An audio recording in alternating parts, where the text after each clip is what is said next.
Sir, ಇವತ್ತೇನು ರೈತರ ಪರವಾಗಿ ಹೋರಾಟ ಮಾಡಕ್ಕೆ ಬಂದಿದ್ದೀರಿ. ಇಲ್ಲಿ ಪರೋ ವಿರೋಧ ಎರಡೂ ಇದೆ. ನಮ್ಮ ಜಮೀನ ಕೊಡ್ತೀವಿ ಅಂತ ಹೇಳೋ ರೈತರು ಇದ್ದಾರೆ, ನಮ್ಮ ಜಮೀನ ಕೊಡಲ್ಲ ಅಂತ ಹೇಳೋ ರೈತರು ಇದ್ದಾರೆ. ಕೊಡ್ತೀನಿ ಅನ್ನೋರಿಗೆ ಹೇಗೆ ಹೇಳ್ತೀರಿ ಮೇಡಮ್? ಇಲ್ಲಿ ಪರ ವಿರೋಧ ಅಂದರೆ 472 ದಿನಗಳ ಕಾಲ ರೈತರು ಕೊಡಿಕ್ಕಿಲ್ಲ ಅನ್ನೋರು ಕೂತಿದ್ದಾರೆ ಜಮೀನ.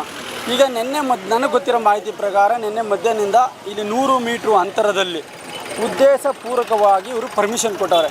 100 ಮೀಟ್ರು ಅಂತರದಲ್ಲಿ ಈಗ ವರ್ಷಾನ್ಗಟ್ಟಲೆ ಸ್ಟ್ರೈಕ್ ಮಾಡ್ತಾ ಇರೋರಿಗೆ 100 ಮೀಟ್ರಲ್ಲಿ ಕೊಟ್ಟಿರೋ ಇವ್ರ ಉದ್ದೇಶ ಏನು?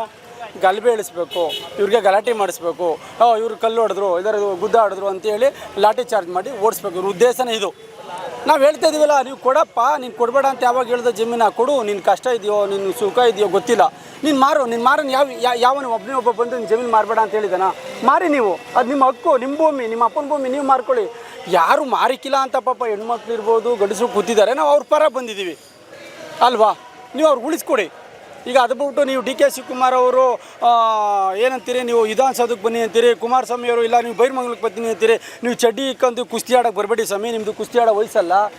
ನಿಮ್ದು ಏನಿದ್ರು ಬುದ್ಧಿ ಹೇಳೋ ವಯಸ್ಸು, ಬುದ್ಧಿ ಹೇಳೋ ವಯಸ್ಸು ಇಲ್ಲ. 4 ಎಲ್ಲ ಕೂತಿ ಮೀಟಿಂಗ್ ಮಾಡಿ, ಡಿ ಸಿ ತನ್ನ ಮಾಹಿತಿ ತರಿಸ್ಕೊಳ್ಳಿ. ತಹಸೀಲ್ದಾರ್ ಇದ್ದಾರೆ, ವಿ ಎ ಇದ್ದಾರೆ, ಆರೇ ಇದ್ದಾರೆ, ಯಾರು ಕೊಡಿಕ್ಕಿಲ್ಲ, ಯಾರು ಕೊಡ್ತಾರೆ, ನೀವು ಮಾಹಿತಿ ತರಿಸ್ಕೊಳ್ಳಿ.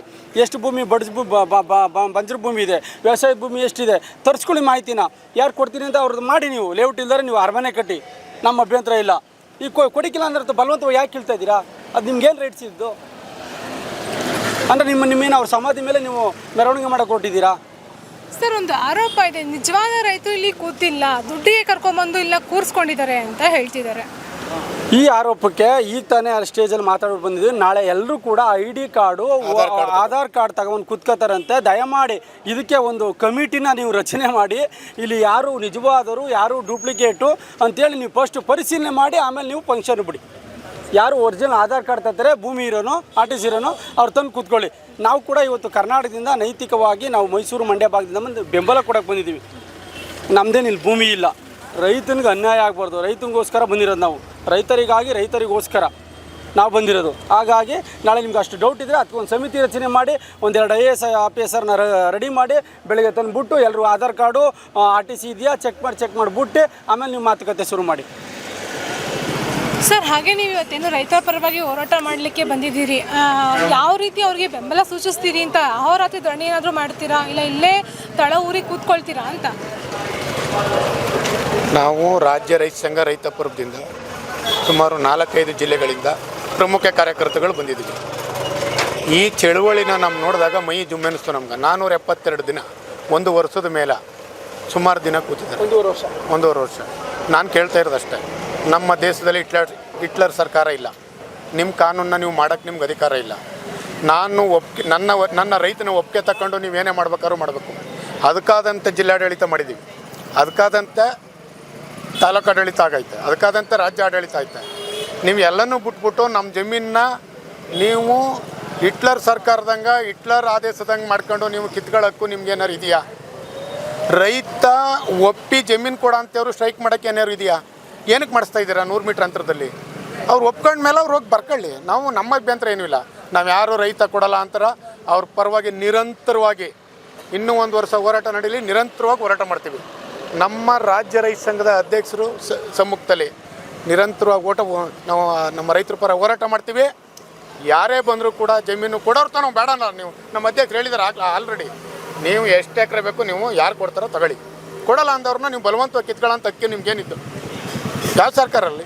ನಾನು ಕುಮಾರಣ್ಣ ಅವ್ರನ್ನ ಕೇಳ್ಕೊತಾ ಇರೋದು ಇಷ್ಟೇ, ರೈತರ ಮೇಲೆ ನಿಮ್ಗೆ ತುಂಬ ಅಭಿಮಾನ ಇದ್ದರೆ ಆಯಿತು. ಡಿ ಕೆ ಶಿವಕುಮಾರ್ ಅವರು ಮುಖ್ಯಮಂತ್ರಿ ಆಗವ್ರೆ, ಬೈರ್ಮಂಗಲಕ್ಕೆ ಬರೋಕ್ಕೆ ಆಯ್ತಾ ಇಲ್ಲ ಅವ್ರ ಕೈಲಿ.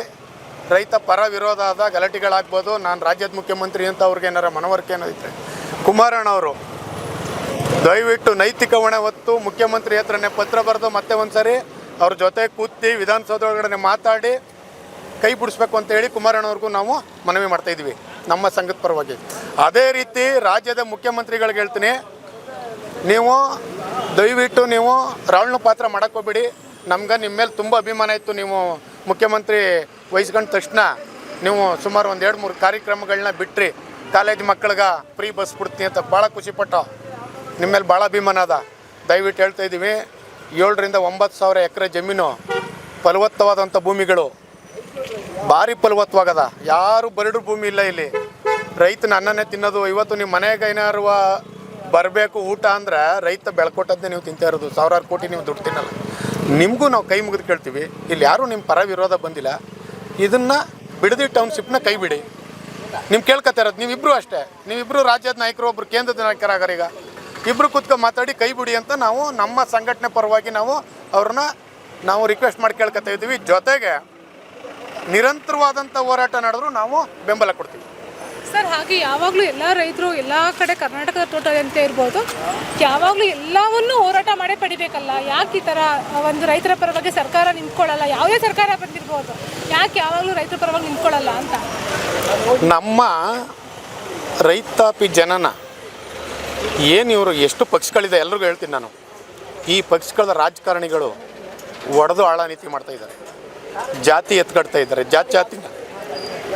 ಜಾತಿ ಮೇಲೆ ಓಟ್ ಕೇಳಕ್ಕೆ ಹೋಗ್ತಾ ಇದ್ದಾರೆ. ರೈತನ ಪರ ಕೇಳ್ತಾ ಇಲ್ಲ. ಇಲ್ಲಿ ರೈತ ನೀವು ಬಂದು ನನಗೆ ಓಟ್ ಕೊಡಿ ಅಂತ ಇಲ್ಲ, ಎಲ್ಲ ಜಾತಿಗಳನ್ನೂ ಓಟ್ ಕೇಳ್ತಾ ಇದ್ದಾರೆ ಮೇಡಮ್. ಇದು ನಿಲ್ಲಬೇಕು. ಇದು ನಿಲ್ಲಬೇಕಾದ್ರೆ ಈ ರಾಜಕಾರಣ ಸುಟ್ಟಿ ಬೂದಿ ಆಗಬೇಕು. ಹೊಸ ನಮ್ಮ ರಾಜ್ಯ ಸಾಮ್ರಾಜ್ಯವಾಗಿ ಉಳ್ಬೇಕಾದ್ರೆ ಹೊಸ ರಾಜಕಾರಣ ಉಡಬೇಕು. ಹೊಸ ಯುವಕರು ಮೇಕ್ ಕೇಳಬೇಕು, ಹೊಸ ವಿದ್ಯಾರ್ಥಿಗಳು ಮೇಕ್ ಕೇಳಬೇಕು. ಇವತ್ತು ಬೆಂಗಳೂರಲ್ಲಿ IT BT ಕೆಲಸ ಮಾಡ್ತಿದ್ರು, ಇಂಜಿನಿಯರ್ಗಳಾಗಿದ್ದ ಮಕ್ಕಳೆಲ್ಲ ಬಂದು ಇಲ್ಲಿ ಕೂತವ್ರೆ. ನಾನು ರೈತರ ಜಮೀನು ಹೊಲ ಉಳ್ತೀನಿ, ನಾನು ಹೊಲ ಬಿಟ್ಕೊಡ್ರಪ್ಪ ಅಂತ ಕೇಳ್ತಾರೆ. ನಿಮಗೆ ಏನೇ ಆದ್ರೂ ಗೌರವ, ಮಾನ, ಮರ್ಯಾದೆ ಎಲ್ಲನೂ ಉಳಿಸ್ಕೊಂಡು ದಯವಿಟ್ಟು ನಿಮ್ಗೆ ಕೇಳ್ಕೊತಾ ಇರೋದು ರೈತರ ಜಮೀನು ಬಿಡಿ. ಟೌನ್ಶಿಪ್ ಮಾಡೋಕ್ಕೆ ಬೇಕಾದಷ್ಟು ಜಮೀನು ಇದೆ. ನಂಗೆ ಬರೋಕ್ಕೆ ಗೊತ್ತಾಯಿತು, ರಾಮನಗರ ಮತ್ತು ಚನ್ನಪಟ್ಟಣ 3000ದಿಂದ 4000 ಎಕರೆ ಸರ್ಕಾರಿ ಭೂಮಿ ಐತೆ. ಯಾಕೆ ಮಾಡ್ತಾ ಇಲ್ಲ ಅಲ್ಲಿ ಹೋಗಿ ನೀವು? ಕೆಂಗಲ್ ಹತ್ರ ಐತೆ, ರಾಮನಗರದಲ್ಲಿ ಐತೆ, ಹೋಗಿ ಮಾಡಿ ಸೊಮ್ಮೆ. 5000 ಎಕರೆ ರಾಮನಗರ ಮತ್ತು ಕೆಂಗಲ್ಲು, ಚನ್ನಪಟ್ಟಣ 2 ಸೇರಿ 5000 ಎಕರೆ ಜಮೀನಿದೆ. ಮಾಡಿ ಟೌನ್ಶಿಪ್ ಕೊಡಿ ಜನಗಳಿಗೆ. ಯಾರು ಬೇಡ ಅಂದರು? ರಾಜ್ಯದಲ್ಲಿ ಎಲ್ಲ ನಗರಗಳಲ್ಲೂ ಕೂಡ ಮೇಡಮ್, ನಾನು ಇಡೀ ನನ್ನ ಮೈಸೂರು ಜಿಲ್ಲೆನಲ್ಲಿ ನೋಡ್ದಂಗೆ ಎಷ್ಟು ಮನೆಗಳು ಕಟ್ತೆ ಸೈಟ್ಗಳು ಖಾಲಿ ಬಿದ್ದಿದ್ದಾವೆ. ಏನಕ್ಕೆ ಮಾಡ್ತಾ ಇಲ್ಲ ಸರ್ಕಾರ? ನೀವು ಯಾಕೆ ಕಳಿಸ್ತಾ ಇಲ್ಲ ಅವ್ರ ಕೈಲಿ? ದುಡ್ಡು ಬೇಕಾದಷ್ಟು ಮಡಗಿರಮ್ಮ ಬಂದು ಸೈಟ್ ತೆಗಿತಾನ, 16 ವರ್ಷ ಬಿಡ್ತಾನ, ಅವ್ನ ಮಕ್ಕಳಿಗೆ ಕೋಟ್ಯಾಂತರ ರೂಪಾಯಿ, 10 ಕೋಟಿ 20 ಕೋಟಿ ಆಯ್ತಾ ಸೈಟು, ಆಮೇಲೆ ಮಾರ್ಕೊಳ್ಳೋವಂತಲ್ಲ. ಇದು ಕೈ ಬಿಡಿ ಸ್ವಾಮಿ. ರೈತ ಬೆಳ್ಕ ತಿನ್ನೋ ಭೂಮಿನ ಸೈಡ್ ಮಾಡಿ ಯಾಕೆ ನಿಲ್ಲಿಸ್ತೀರ ನೀವು? ಮಾಡಿ. ಸರ್ಕಾರಿ ಭೂಮಿ ಎಲ್ಲಿ ಬಿದ್ದು ಅದನ್ನೇ ಎಕ್ವೈರ್ ಮಾಡ್ಕೊಂಡು ಮಾಡಿ ಸ್ವಾಮಿ ನೀವು. 9000 ಎಕರೆನಲ್ಲಿ ಅಮ್ಮ ಅಂದ್ರೆ 100 ಎಕರೆ 200 ಎಕರೆ ಬರಡು ಭೂಮಿ ಇರ್ಬೋದಪ್ಪ ಇಲ್ಲಿ ಬೈಲ್ಮಂಗದಲ್ಲಿ, ಬಿಡದಿ ಟೌನ್ಶಿಪ್ಪಲ್ಲಿ. ಆಯಿತು, ಯಾರು ಕೊಡ್ತಾರ? ನಾವು ಪರ ವಿರೋಧ ಮಾಡೋಕ್ಕೆ ಬಂದಿಲ್ಲ. ಇಲ್ಲಿ ಕೊಡಲ್ಲ ಅನ್ನೋರು ಪರ ಬಂದಿದ್ದೀವಿ. ರೈತರಿಗೆ ಭೂಮಿ ಉಳಿಸ್ಕೊಡಿ, ಕೊಡ್ತಾರೆ ಅನ್ನೋರು ನೀವು ತಗೊಳ್ಳಿ. ಅವ್ರ ಕಷ್ಟ ಏನಿದ್ದೋ, ಅವ್ರ ಮನೇಲಿ ಏನು ತೊಂದರೆ ಇರ್ದವೋ, ನಾವು ಅವ್ರನ್ನ ಯಾರು ಕೊಡಲ್ಲ ಅಂತ ವಿರೋಧ ಮಾಡಿಬಿಡಿ. ಕೊಡೋರು ಯಾಕೆ ನೀವು ಸ್ಟ್ರೈಕ್ ಮಾಡ್ಕೊ ಕೂತಿದ್ದೀರಿ? ಬೇಡ, ಕೊಡಿ ಭೂಮಿನ. ನಾನು ಕೊಡಲ್ಲ ಅಂತನ ನನ್ನ ಭೂಮಿ ಕಿತ್ಕೊಳ್ಳೋಕೆ ನಿಮ್ಗೆ ಏನಕ್ಕಿದ್ದು? ನಾನು ಇದನ್ನು ಹೇಳ್ತಾ ಘನ ಸರ್ಕಾರ ಕೇಳ್ಕೊತಾ ಇರೋದೇ ಇಷ್ಟು. ದಯವಿಟ್ಟು ನಿಮ್ಮನ್ನು ರಿಕ್ವೆಸ್ಟ್ ಮಾಡ್ತೀವಿ. ಮತ್ತು ನಮ್ಮ ರಾಜ್ಯದ ಮಾಜಿ ಮುಖ್ಯಮಂತ್ರಿಗಳು, ಕೇಂದ್ರ ಸಚಿವರಾದಂಥ ಕುಮಾರಣ್ಣನಿಗೆ ಹೇಳ್ತಾ ಇರೋದಷ್ಟೇ, ನೀವು ಹೋಗಿ ಇಬ್ಬರು ಮುಖ್ಯಮಂತ್ರಿ ನೀವೆಲ್ಲ ಕೂತು ಮಾತಾಡಿ ರೈತರನ್ನ ಒಕ್ಕಲೆಬ್ಬಿಸ್ಬೇಡಿ. ದಯವಿಟ್ಟು ರೈತರನ್ನ ಉಳಿಸಿ, ಅನ್ಯ ಬೆಳೆ ರೈತರನ್ನ ಕಾಪಾಡಿ ಅಂತ ಹೇಳ್ತಾ ನಿಮ್ಗೆ ಕೇಳ್ಕೊತಾ ನಾನು ಮಾತನ್ನು ಮುಗಿಸ್ತೀನಿ. ರೈತರ ಬೆನ್ನಿಗೆ ಚೂರಿ ಹಾಕುವಂಥ ಕೆಲಸ ಮಾಡ್ತಾ ಇದೆ, ಈ ಹಿಂಬದಿಯಿಂದ ಚೂರಿ ಆಗ್ತಾ ಇದೆ.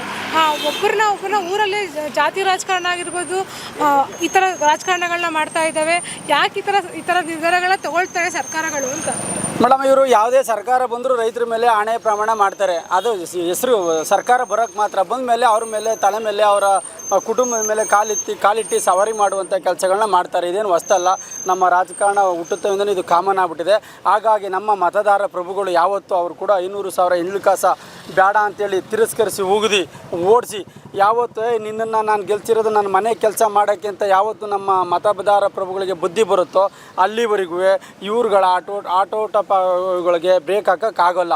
ಇವತ್ತು ಉದಾಹರಣೆಗೆ ಒಬ್ಬ ರಾಜಕಾರಣಿ ಈಗ 50 ಕೋಟಿ ಖರ್ಚು ಮಾಡ್ತಾನೆ ಒಂದು MLAಗೆ. 50 ಕೋಟಿನ ಬ್ಯಾಂಕ್ಗೆ 60 ಪೈಸಂಗೆ ಹಾಕಿದ್ರೆ ತಿಂಗಳು 30 ಲಕ್ಷ ರೂಪಾಯಿ ಬಡ್ಡಿ ಬರುತ್ತೆ.